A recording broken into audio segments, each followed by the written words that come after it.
Amen. Pastor Carl, the subtitle of your book, Gods and Thrones, first of all, it's interesting to note that gods is plural, but the subtitle, Nakash, Forgotten Prophecy, and the Return of the Elohim. First of all, kudos for putting two words in there that people are going, huh? Nakash? Elohim? Could you just touch on that a little bit?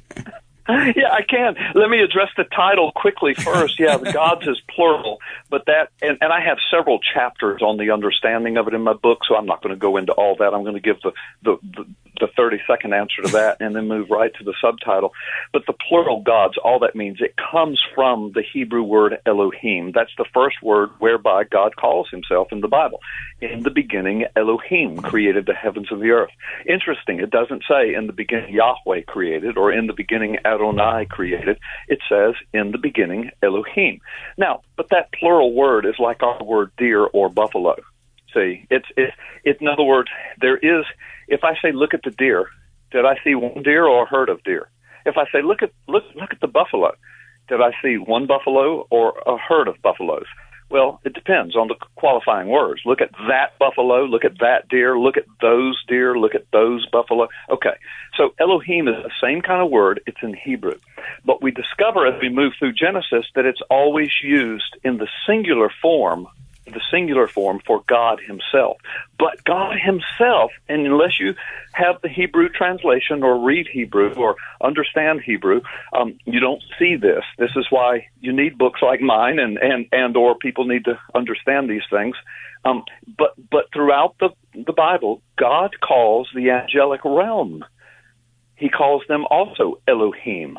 But he doesn't mean they're gods equal to him. It's gods with a little g. Some English translations actually say, God says, have I not called you God, little g?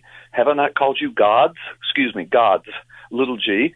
In other words, he's saying, you're mine. You're part of my family, my divine family. You bear my name. I created you.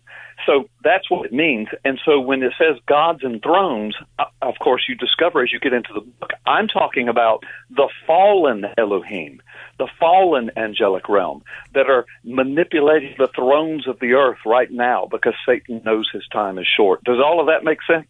Yes. Makes perfect sense. Carl. Okay. The Satanists wanted to install their own tribute, a pagan idol, on the Capitol grounds right next to the Ten Commandments. Billions around the planet are witnessing a world in the grasp of sadistic spiritual darkness. This unholy alliance has infected our governments, our religious institutions, and our societies. The world appears to be unraveling. But can the evil behind these dark supernatural forces be defeated? Is everything playing out just as the Bible predicted it will in the final days? At last, you can know the answers to mankind's most urgent questions and learn your destiny among today's events in the new, unprecedented work taking the prophecy world by storm. Gods and Thrones, Nakash, Forgotten Prophecy, and the Return of the Elohim by best-selling author, former decorated law enforcement officer, and senior pastor Carl Gallups. This changes everything.